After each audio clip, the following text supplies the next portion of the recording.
Alright guys, in today's video, I'm going to cover my upper and lower routine for warming up and for cooling down. So right now we're going to look at my upper body warm-up protocol, and every day, no matter what I'm doing, I always roll out my back. So right now, obviously, since I'm just training upper body, I'm really not doing too much for my lower body. I'm just looking for my lower back and my upper back especially. Then I go into band pulls, and obviously this video is sped up. But this stuff I learned when I was playing baseball. So I do a lot of rotator cuff rotations to begin with, both in and out and up top. And this is just getting my shoulders warmed up. I do struggle with some shoulder inflexibility, so this is just making sure that everything is properly warmed up before I start any of my pressing movements. That last one, a couple of band pulls over the top, is really just kind of finish everything off. And it's a nice finisher for me. And then I just go back and repeat kind of what I did with a few band pulls. This is a new one I've been incorporating. These are very light weights. These are only 5 pounds. So this is once again more rotator cuff.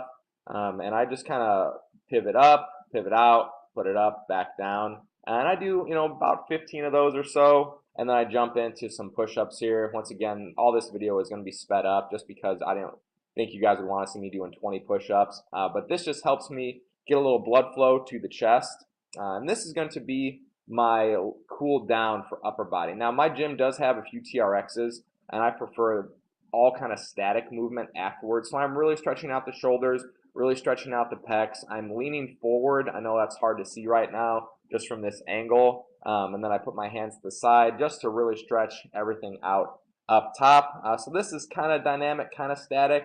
And then we'll jump into the last one here, which is 100% static. And I'm pushing my weight on my elbow on either side and just forcing my hand back, which once again puts tension on my shoulder, on my pec, just to make sure everything is stretched out. Total time that I do these for, it was maybe 5 minutes pre, 5 minutes post. So it's really nothing too extensive, but it definitely helps me out a lot. All right, now we're jumping into my lower body. Once again, I do roll out no matter what I'm doing, but this time you're going to see me start rolling out my legs just because we are doing lower. So I always start out with rolling out no matter what. This time I'm going to be a little bit more comprehensive on the legs, getting the full leg, getting my hip flexors here on either side, of course. Once again, this video is still sped up, so I don't usually go this fast. Plus, I probably shorten the length of the time just for video purposes. And then I start my dynamic movements. So I do some side kicks here. These are opening up my hips. What you're going to see a lot here is a lot of hip motions. I usually do about 10 per side. These are opening up, so knee goes up, out, back down. Once again, about 10 per side for these on either side. And these just really get my hips loose. Not that I struggle with hip tightness. This is more preventative that I do just for warm-up purposes. And then I practice my high kicks, karate kicks, whatever you want to call it. Once again, I'm holding my hip there just to make sure. And also helps stretch out my hamstrings too, but in a dynamic way. I really like these. Plus, I'm pretty impressed that I could kick higher than my head. And then I just go into some brief squats. And I'm pushing my elbows out on my knees to really help open up my hips a little bit more. Do about 10 of those, 15 of those, just a side angle, kind of show you what I'm doing.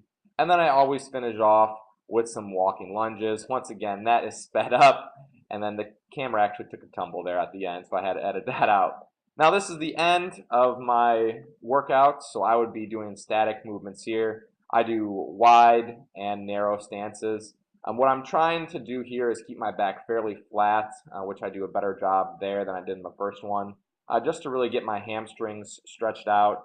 And then of course I'll go into some quad stretches here. So it's really nothing too complicated at the end, a little bit more in depth at the start. And then of course, once again, just a little bit of hip flexors at the bottom here, driving my elbow to the ground, really fighting for that range of motion. So guys, that's what I do pretty much for my upper body and my lower body. Dynamic movements beforehand, and then static movements after. Got a little board here at the end, and I was flashing the camera. So hope you guys enjoyed. We'll see you next time.